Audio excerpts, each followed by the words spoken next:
Bonjour à tous et bienvenue dans ce nouvel épisode. Les routes commerciales sont en train de changer à toute vitesse dans le nouveau monde qui arrive. Un monde dominé par l'Eurasie, mais aussi une partie du Moyen-Orient avec l'Iran. Dans ce contexte, l'INSTC, qui était délaissé, devient un enjeu crucial pour court-circuiter les sanctions occidentales contre la Russie et connecter cette dernière avec l'Asie. L'INSTC, pour International North-South Transportation Corridor, est une route commerciale sur le plan maritime, terrestre et aérien qui a été initiée par l'Inde en 2000 pour connecter l'Asie centrale. Cette zone était importante pour l'Inde afin de développer son commerce, mais aussi pour contrer l'influence chinoise. Le premier objectif de l'INSTC était de se connecter à l'Iran. Mais entre Téhéran et New Delhi, il y avait un petit bout de terre appelé le Pakistan, dont les relations avec l'éléphant ne sentent pas trop le jasmin. Le but de ce corridor était d'atteindre l'Iran en contournant le Pakistan pour ensuite aller en Russie. À la base, l'Inde, la Russie et l'Iran avaient lancé le projet. Mais par la suite, 11 autres pays l'ont rejoint avec l'Arménie, l'Azerbaïdjan, la Biélorussie, la Bulgarie, qui est plus un État observateur, le Kazakhstan, le Kirghizistan, Oman, la Syrie, le Tadjikistan, la Turquie et l'Ukraine.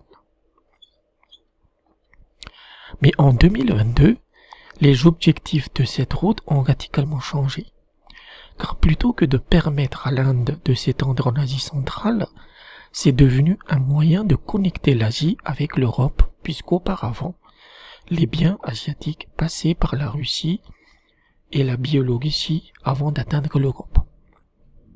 De plus, la plupart des entreprises occidentales se sont enfuies de Russie, poussées par la débilité de leur gouvernement. Donc il y a un gap à combler sur le marché russe. Un marché dont 30% de la population fait partie de la classe moyenne élevée, avec un revenu tournant autour de 700 000 à 800 000 roubles par an.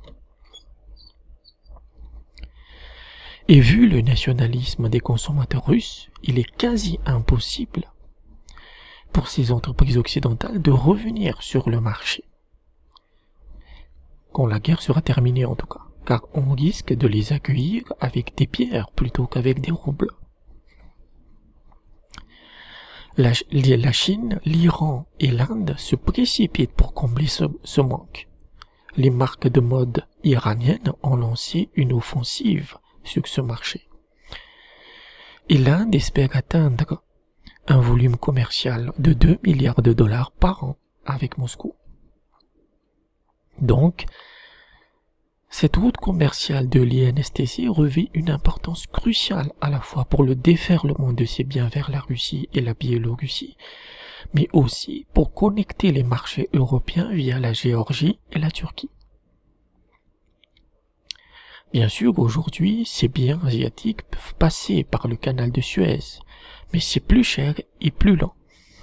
Ainsi, il faut 40 jours pour que les biens indiens atteignent la Russie via le canal de Suez, tandis qu'il n'en faut que 30 via l'INSTC. Mais cette nouvelle route commerciale est loin d'être terminée.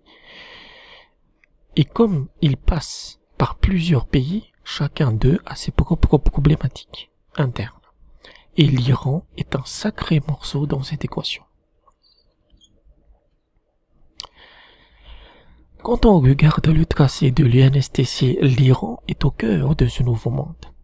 Ainsi, dès 2016, l'Inde finance le port de Chabahar en Iran, qui débouche sur le golfe Persique. Et l'éléphant cofinance également un réseau ferroviaire au nord du pays, avec des ports qui donnent accès à la mer Caspienne. Ces routes permettent à l'Inde de se connecter à la Turquie et à l'Europe. Vous avez aussi des voies ferrées à l'est de l'Iran qui viennent se connecter à l'Afghanistan. Ce n'est pas un hasard, si l'Afghanistan est délicieusement courtisé par la Chine et la Russie, car en plus d'avoir des ressources gigantesques, le pays des talibans peut devenir un hub de transport. En effet, depuis la partition de l'Inde avec le Pakistan, l'éléphant n'avait plus de moyens de se connecter avec l'Afghanistan, et c'est désormais une option qui est disponible avec l'INSTC. Mais pour le moment, l'Afghanistan n'est encore qu'une terre aride et entièrement détruite par les cadeaux entre guillemets de la démocratie occidentale. Mais il est clair que les talibans auront leur mot à dire dans cette histoire. Ainsi, il y a déjà des zones de libre-échange entre l'Iran et Gourian, une ville en Afghanistan qui est proche de la zone industrielle du Herat. Le Herat se trouve en Afghanistan. Il y a aussi une voie ferrée en construction qui connectera l'Iran à Gourian, et cela permettra de relier l'Afghanistan d'est en ouest, avec une connexion possible entre Kaboul et Islamabad au Pakistan. Et quand vous ajoutez le CEPC du Pakistan, le CEPC c'est le corridor économique Pakistan-Chine, qui est directement connecté aux nouvelles routes de la soie, alors on peut dire que la boucle est bouclée. Mais le principal obstacle dans toute cette affaire est la relation de merde entre l'Iran et l'Occident, notamment les États-Unis. Le développement d'un pays est proportionnel à l'énergie qu'il consomme. Pour le développer, il faut une tonne d'énergie disponible. Et c'était l'objectif de l'Iran en développant son programme de nucléaire civil. De plus, la même équation était valable pour le Pakistan, qui a besoin d'énergie pour développer son CEPC. Et il y avait un accord pour que l'Iran vende son surplus d'énergie au Pakistan. Mais Trump a fait capoter ce beau plan sous la pression des évangélistes américains, grande part de son électorat en 2016, mais aussi via le lobby juif qui ne veut surtout pas d'un Iran fort dans son voisinage. Parce que bon, à une époque, les Perses avaient émis l'idée de rayer Israël de la carte, mais on peut dire que du sable s'est envolé dans le désert depuis cette époque. Et n'oublions pas qu'Israël veut aussi s'insérer dans le nouveau monde qui arrive. Les sanctions américaines ont mis l'Iran à genoux. Mais les sanctions sont comme la morphine ou la torture. Au bout d'un moment, cela ne fait plus effet et il faut constamment augmenter la dose. Et aujourd'hui, l'Occident ne peut plus rien faire de plus pour sanctionner la Russie ou l'Iran, car ils s'en sortiront toujours. Et contrairement aux débiles bien pensants, l'avenir énergétique de la Russie est nucléaire, car ils font pousser des centrales comme des champignons. Et on pourrait avoir un scénario assez imprévu où la Russie pourrait aider l'Iran à avoir son programme de nucléaire civil. Évidemment, si ça arrive, Israël va sursauter comme une pile électrique et demander des pressions militaires aux États-Unis. Cela peut dégénérer en un conflit entre l'État juif et l'Empire perse, mais la question demeure. Si Israël a les moyens de mener une guerre aussi ouverte, en sachant qu'il a aussi besoin de rester en bon terme avec la Russie.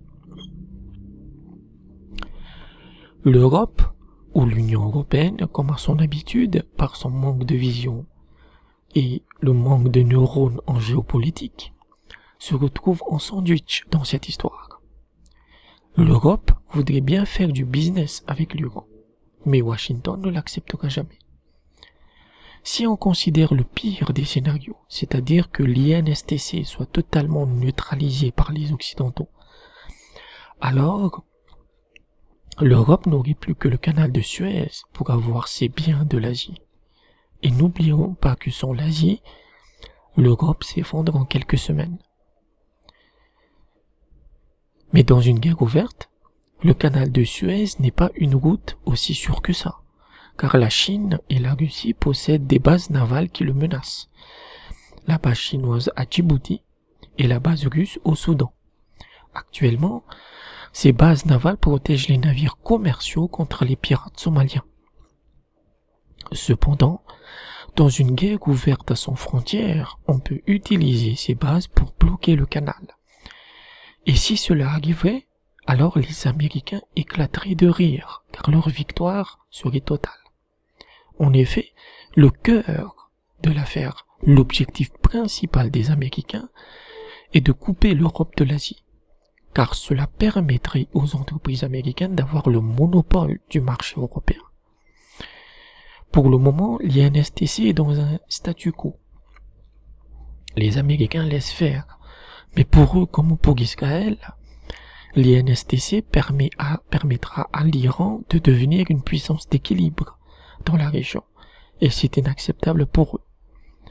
Il faudra attendre 2024 ou 2025 pour voir le destin de cette nouvelle route commerciale, car c'est à ce moment que l'Europe pourra faire le bilan de son avenir énergétique, que ce soit avec les Russes ou les Américains.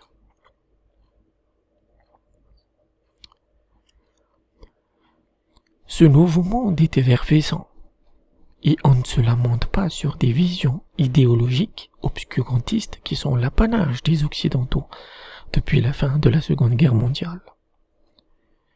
Le monde avance, l'Occident se traîne comme un poids mort, et ce sont des nouveaux pays qui vont dicter la nouvelle marche planétaire.